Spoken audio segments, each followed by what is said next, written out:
So Psalm 51 says, create in me a pure heart, O God, and renew a steadfast spirit within me. And just that first part, create in me a pure heart, O God, it's really something that I've asked God for so many times. So obviously it's quite indicative of my sinful nature. But it's something. I mean, I was thinking, is it possible for man to have a pure heart? And obviously, the fact that David is asking God to create in him a pure heart. I mean, it's like to create, to make. It's impossible for man to have a pure heart unless it's given to us by God.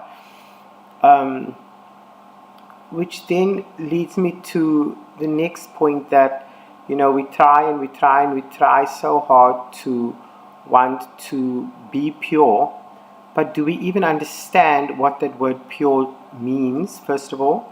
And do we also then, secondly, understand that we cannot work to be pure because it's something that God gives us? Now, that doesn't mean there is nothing we must do in order to improve our lives and to be, more faithful to Christ and to be more kind and peace-loving, giving, etc. But it does mean that there must be an acceptance that the focus of our work, the focus of my work when I am trying, the focus of my work must be Christ. And the song that comes to mind is, turn your eyes upon Jesus, look full on his wonderful face, and the things of this earth will grow strangely dim in the light of his glory and grace. And I think that song really just captures literally, what the verse, creating me a pure heart, actually means. Because purity is something we cannot have on our own, but it is something God can create in us. It's something he can give us. Since birth, we are impure, and it's only Christ that can give us that impurity, that purity. But the problem is, and I know this is something I've struggled with, so maybe it's something you've struggled with, is that you try to be pure, as in you work very hard to be pure, and then a couple of months later, bam, what happens? You sin, you fall flat on your face, and then you're like, oh, but why did this happen? Why did this happen? And I think that many times, I know, okay, I can only talk about my life. Let me just do that. I know that many times why that has happened is because my trust wasn't actually in Christ. My focus, so to speak, my focus wasn't actually on Christ, and it's when I lose my focus. It's like, when you look at the stars in the sky, then you see that flickering of the star, and that's because of the light that's traveling from that star, which is so many light years away, to Earth, and the waves, through which that light is traveling. So it causes that shifting of light, in fact. So we think it's flickering, but what it really is, it's the shifting of the wave forms, as the light travels through all that space in order to reach us. In fact, you must watch another video of mine that I have on the subject of of the subject of space, etc. But I'm diverting now. But so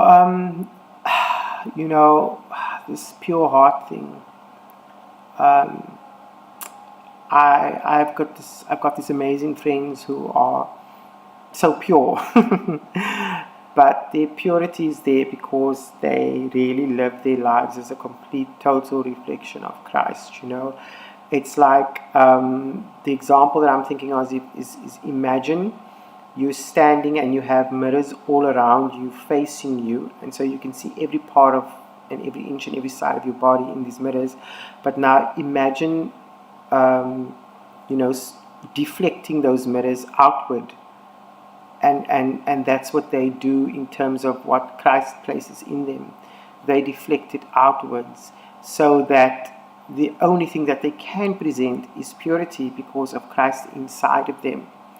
So my encouragement to us is really to think about, first of all, to accept that to attain purity is not by works, It's by faith in Christ, and it's by understanding that it's Christ that places within us purity. He creates in us a pure heart, and He does it in His own way for each one of us, I believe, individually. The way He does it for me might not be the way He does it for you, but I know that Christ is able to create in us pure hearts. The one thing that I'm certain of, and that I've always lived my life on, was I would say, you know what? Things might not be the way I want it to be right now, but in 6 months it's going to be absolutely perfect. It's going to be the exact way that it should have been, that it should be. And when I start thinking that way, it's a focused way of thinking. It's placing my mind ahead of what is the current situation, into the future, into the situation that should be. And that is what faith is. And then surrounding your thoughts and your mind with all of that. So I hope this encourages you to really trust God that He will create in you a pure heart, and He will create a steadfast spirit within you. He will sustain you. God will sustain you. God will sustain us.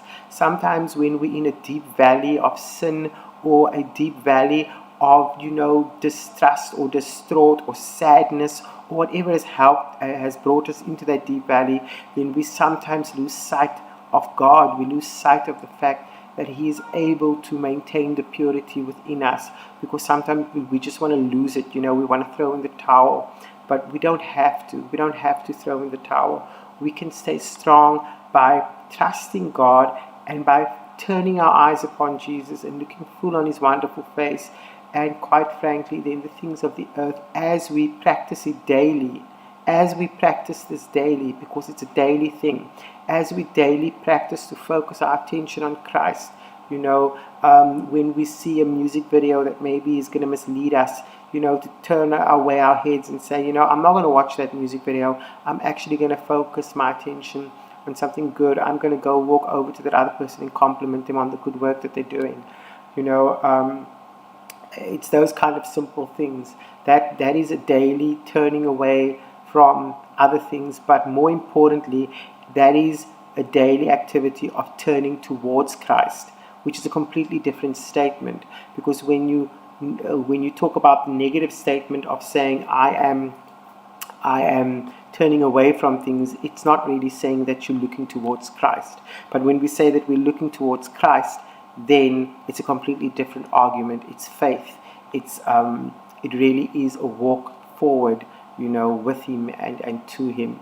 So I hope you're encouraged by this short message of